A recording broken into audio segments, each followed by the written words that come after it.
حسبي ربي جل الله ما في قلبي غير الله نور محمد صلى الله لا إله إلا الله حسبي ربي جل الله ما في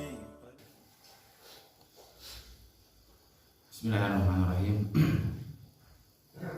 Assalamualaikum warahmatullahi wabarakatuh. Waalaikumsalam warahmatullahi wabarakatuh. Alhamdulillahilladzi arsala rasulahu bil huda wa dinil haqqi alladzi farada alaina syiyam fi syahr ramadan. Asyhadu an la ilaha illallah wahdahu la syarikalah. Wa asyhadu anna Muhammadan abduhu wa rasuluhu alladzi la nabiyya wa rasula ba'da. Allahumma sholli ala sayyidina Muhammadin wa ala alihi wasallam. Amma ba'd. Alhamdulillah jamaah subuh sekalian. Pertama kita bersyukur kepada Allah Subhanahu wa taala di mana di subuh ini kita masih diberikan nikmat yang luar biasa, yaitu nikmat sehat. Alhamdulillah kita bisa berjamaah. Ini merupakan nikmat yang luar biasa, nikmat yang khusus diberikan kepada orang-orang yang beriman dan bisa melaksanakan ketaatan kepada Allah Subhanahu wa taala. Yang berikutnya tidak terlupakan sholawat beserta salam semoga senantiasa terlimpah curahkan atas baginda Nabi kita Nabi besar Muhammad sallallahu alaihi wasallam, yang mana dengan diutusnya beliau, dengan wasilah beliau kita bisa terarah atau mengikuti, yaitu jalan yang lurus, jalannya orang-orang soleh, jalan yang menuju keridhaan Allah Subhanahu wa taala. Hadirin jamaah subuh rahimakumullah. Sebagaimana di dalam Al-Qur'an, Allah Subhanahu wa taala memberikan gambaran kepada kita pertama tentang kewajiban atau tanggung jawab seorang atau keluarga, seorang ayah terhadap anaknya, yaitu tentang bahwa kehidupan di dunia ini adalah sesuatu semata-mata hanya untuk melaksanakan ibadah kepada Sang Pencipta, kepada Sang Khalik, kepada Allah Subhanahu wa taala. Sehingga pertama dalam surat Luqman dijelaskan, A'udzubillahi minasyaitonirrajim, bismillahirrahmanirrahim. Ya bunayya innaha in taku misqala habatin min khardalin fatakun bi syahratin aw bis samawat aw bil ard ya'ti bihallah innallaha latifun khabir. Sadaqallahu alazim. Di dalam ayat ini menggambarkan pertama bahwa kewajiban sebagai orang tua terhadap seorang anak atau kewajiban kepala keluarga, bahwa pertama menanamkan, ya bunaya, hei anakku, inaha, bahwa sesungguhnya, intakun, ketika terbukti atau ada, miskola habatin, semisal suatu biji sawi, suatu biji yang kecil, yang patakun, yang ada pisohrotin, tersembunyi di sebuah batu hitam, au pisamawati, atau tersebar di langit, au bil ardi, atau berserakan di muka bumi, maka ya'ti bihallah, maka semua amal itu akan Allah datangkan. Artinya akan dimintai pertanggungjawaban. Nah, dalam ayat ini gambaran bahwa sebagai akidah, sebagai tauhid, keyakinan, keimanan, ditanamkan seorang ayah kepada seorang anak bahwa, hai anakku, ketahuilah bahwa hidup di dunia ini pasti yang namanya manusia itu akan berbuat amal, akan melakukan suatu perbuatan, yang perbuatan itu entah baik ataupun buruk, sebesar apapun, sekecil apapun bahkan, pasti akan Allah pinta pertanggungjawaban. Nah, di sini kan menegaskan tentang akidah. Harus yakin bahwa sekecil apapun perbuatan kita, walaupun kita lupa, walaupun kita orang lain tidak melihat, tapi ingat akan ada yang mencatat, pasti ada yang mencatat, dan pasti akan dimintai pertanggungjawaban. Ini kan sebuah akidah, sebuah keimanan, penanaman keimanan, landasan, fondasi dari seorang ayah kepada seorang anak. Ini yang disebut akidah dalam bahasa Islam, ditanamkan fondasi yang kuat. Karena apa? Innallaha latifun khabir. Karena memang sesungguhnya Allah itu maha segala-galanya. Bahwa Allah Subhanahu wa taala sungguh-sungguh maha meneliti. Jadi Allah Subhanahu wa taala itu sang pencipta kita, sang Khalik itu sangat teliti. Jadi kita jangan, istilahnya jangan sembrono, jangan gegabah, jangan sembarangan ketika hidup di dunia ini. Penanaman akidah yang luar biasa. Nah itu, jadi penting pertama sebagai seorang ayah kepada anak, didiklah di awal itu tentang kekuatan akidah, bahwa hidup di dunia ini kita itu ada yang mengawasi, karena memang kita ada yang menciptakan, kita ada yang mengawasi, maka semua amal kita pasti akan dimintai pertanggungjawaban, baik amal yang baik ataupun amal yang buruk. Tentu itu akan kembali kepada resiko setiap amal tersebut. Kalau amal yang kecil itu amal yang baik, pasti akan mendapatkan balasan yang baik. Ketika amal itu walaupun kecil amal yang buruk, maka akan mendapatkan balasan yang buruk dari sang pencipta, dari Allah Subhanahu wa taala. Ini pertama gambaran memang pentingnya penanaman akidah dulu. Itu jamaah syukur rahimakumullah, sebuah gambaran yang luar biasa yang mesti ditanamkan. Dan kalau kita perhatikan hari ini sangat kita harus istilahnya kritis ya, harus benar-benar prihatin istilahnya. Banyak mungkin orang tua yang kurang peduli terhadap anaknya. Nah, walaupun di situ gambaran di sini ayat ini dalam surat ini gambarannya kan seorang ayah kepada seorang anak. Tapi intinya kan kita juga anak-anak ya. Kita juga punya ayah, walaupun ayah kita sudah meninggal, tetap kita seorang anak. Intinya ditanamkan kepada kita harus yakin bahwa kita itu sebagai seorang anak harus yakin bahwa kita selalu diawasi dan selalu akan diminta pertanggungjawaban atas amal-amal kita. Pertama akidah.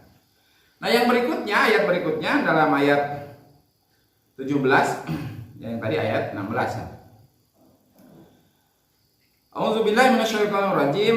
Ya bunayya aqimis shalah. Ya bunayya aqimis sholata wa'mur bil ma'ruf wanha 'anil munkar wasbir 'ala ma asabak. Inna dzalika min azmil umur. Shadaqallah. Nah, ayat yang berikutnya, ayat yang 17 ini, ketika kita melihat bahwa wasiat seorang ayah kepada anak setelah, nah tadi kan setelah ditanamkan akidah yang kuat atau ketauhidan yang lurus, maka diberikan penjelasan tentang bahwa hidup ini untuk apa. Pertama, ya bunayya, ya anakku, akim, tegakkanlah as-sholata, akimi sholat, tegakkanlah sholat. Nah, jadi setelah ditanamkan akidah yang kuat, maka ada penanaman dari seorang ayah kepada seorang anak, tegakkanlah sholat. Kalimatnya tegakkan, tegakkan itu harus didirikan. Didirikan dalam hal ini adalah dilaksanakan dengan seperangkat hukum-hukum dan aturan dalam kehidupan. Bahkan makna sholat di sini ada makna sholat secara khusus, yaitu sholat 5 waktu, sholat wajib, dan ada makna umum, yaitu semua syariat agama Allah, syariat dari Allah Subhanahu wa taala, yaitu syariat Islam, maka dikenal disebut syariah. Nah, itu penanaman setelah akidah yang kuat ditanamkan kepada seorang anak setelah yakin kepada Sang Pencipta, maka patuhilah aturan-aturan Sang Pencipta. Terapkanlah dalam kehidupan ini semua syariat Sang Pencipta. Nah, maka dalam hal ini, walaupun di situ kan nasihatnya seolah-olah kan keluarga ya, individu hanya dari seorang ayah kepada seorang anak, tapi gambarannya kan yang namanya menegakkan sholat, menegakkan sebuah hukum itu kan bukan urusan pribadi saja. Di situ menyangkut semua urusan kehidupan secara umum, yaitu semua syariat harus ditegakkan, baik yang bersifat individual ataupun yang bersifat kolektif, yaitu adanya penegakan hukum dan undang-undang. Berarti kan ini dalam sebuah bentuk sebagaimana yang kita ketahui adalah Rasulullah ya sebagai kepala keluarga, ya sebagai kepala negara. Nah, di sini gambarannya sangat luas. Jadi walaupun satu kalimat satu ayat maknanya khusus dan umum. Ini luar biasanya Al-Quran. Jadi tegakkanlah sholat, tegakkanlah syariat, tegakkanlah kewajiban-kewajiban di muka bumi ini. Karena kita sudah yakin bahwa kita itu akan dimintai pertanggungjawaban. Maka karena kita bertanggung jawab, walaupun dalam akidah tadi kan amal apapun, itu kan amal apapun sebesar sekecil apapun bahkan tapi ternyata perintahnya akim tegakkanlah sholat, berarti kan laksanakanlah, tegakkanlah kebaikan, perintah-perintah. Maksudnya walaupun Allah memberikan kebebasan mau kita berbuat amal baik ataupun buruk, tapi harapannya harus berbuat amal baik. Karena tadi akan diminta pertanggungjawaban, kan kalau amal buruk resikonya kita akan mendapatkan keburukan dari Sang Pencipta. Tapi kalau melaksanakan amal baik, yaitu menegakkan sholat, menegakkan semua syariat, itu adalah menegakkan kewajiban dan akan mendapatkan kebaikan dan intinya mendapatkan keridhaan Allah Subhanahu wa Ta'ala. Itu tentang syariah. Jadi ternyata akidah ditanamkan, syariah diharapkan untuk dilaksanakan. Nah, dan berikutnya ternyata kalimatnya ayat ini masih berlanjut, wa'mur bil ma'ruf. Setelah pelaksanaan syariat itu dilaksanakan baik oleh individu ataupun oleh kolektif, oleh pemerintahan, oleh negara, maka perintahkanlah kepada orang-orang, kepada lingkungan, kepada manusia bil ma'ruf. Ajaklah, suruhlah manusia untuk berbuat ma'ruf. Ma'ruf adalah sebuah kebaikan. Ma'ruf itu sebuah kebaikan. Kebaikan itu kebaikan yang seperti apa? Nah, di sini kan katanya masih umum, ma'ruf. Kebaikan yang baik menurut Allah Subhanahu wa Ta'ala. Kebaikan yang baik menurut syariat. Bukan baik menurut manusia. Karena kalau baik menurut manusia nanti beda-beda. Tapi kalau baik menurut Sang Pencipta, pasti itu adalah syariat Islam. Jadi perintahkanlah, suruhlah, ajaklah manusia untuk melaksanakan ketaatan kepada syariat Islam, kepada Allah Subhanahu wa Ta'ala. Dan ternyata tidak hanya mengajak manusia untuk taat kepada Allah, tapi ada yang berikutnya, wanha anil munkar, dan cegahlah manusia dari hal-hal yang munkar. Sebagai halnya tadi ma'ruf adalah intinya syariat Islam, kebaikan dari Allah. Munkar ya sebaliknya. Itu berarti sesuatu yang bukan dari Islam, sesuatu yang bukan dari Allah, itu adalah kemungkaran. Semua amal, semua perbuatan, semua aktivitas yang bukan datang dari Allah, dari Islam, dari Al-Quran, berarti itu adalah kemungkaran. Nah, itu semua harus dihindari. Mengajak manusia untuk menghindari, untuk menjauhi, kan? Ini kalimatnya manha itu, inha itu berhenti atau menghindari kemungkaran. Jadi ajaklah manusia untuk menjauhi kemungkaran, untuk menghindari kemungkaran, menghindari semua tata cara kehidupan atau amal-amal yang bertentangan dengan syariat Islam. Ternyata itu masih satu paket ya, satu paket ketaatan atau satu paket syariah. Maka di sini antara melaksanakan sholat, melaksanakan syariat tidak cukup, harus secara pribadi kan ataupun secara negara sudah melaksanakan, jangan tinggal diam sebatas melaksanakan. juga ingat, harus mengingatkan dan mengajak kepada yang lain. Istilahnya dalam Islam itu istilahnya dakwah, gitu kan? Akidah, syariah, dakwah. Itu harus berjalan. Jadi antara akidah, syariah dan dakwah itu harus satu paket. Tidak bisa dipilih-pilih. Kita mah yang penting akidah kita kuat, atau yang penting kita melaksanakan syariat. Dakwah mau untuk orang lain tidak bisa. Jadi akidah, syariah dan dakwah itu satu paket, tidak bisa dipisah. Nah, inilah yang perlu dipahamkan kepada anak-anak kita.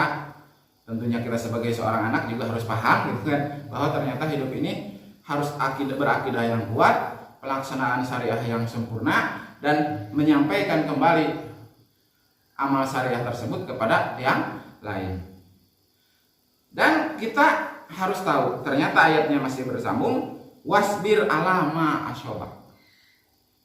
Nah, firman Allah ini, wasbir dan bersabarlah alama asyobak, atas sesuatu yang menimpa kalian. Tentu ini yang namanya resiko ya, resiko hidup di dunia. Ketika kita beramal tadi, berakidah, melaksanakan syariah dan berdakwah, akan mendapatkan resiko.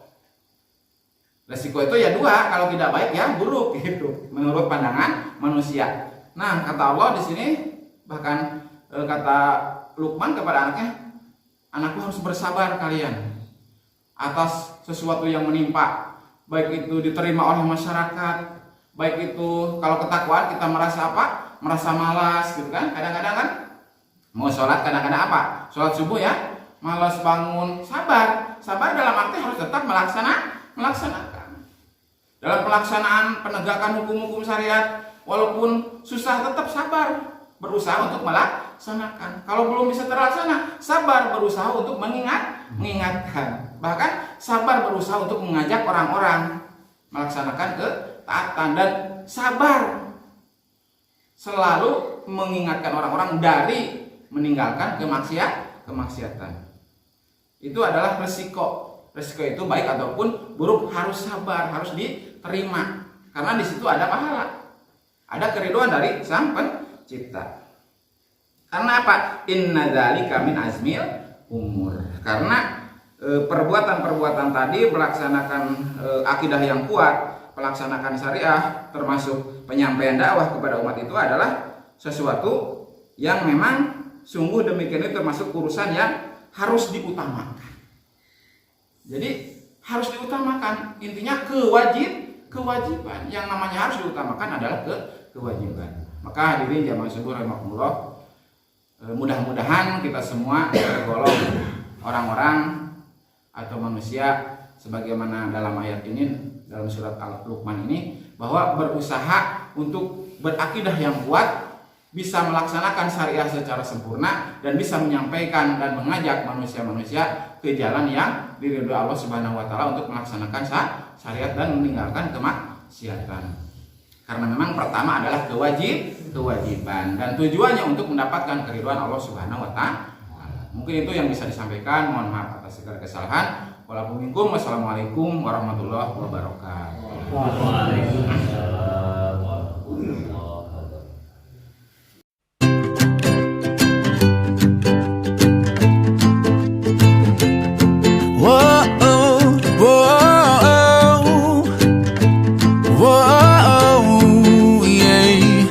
Sitting here on this mountain,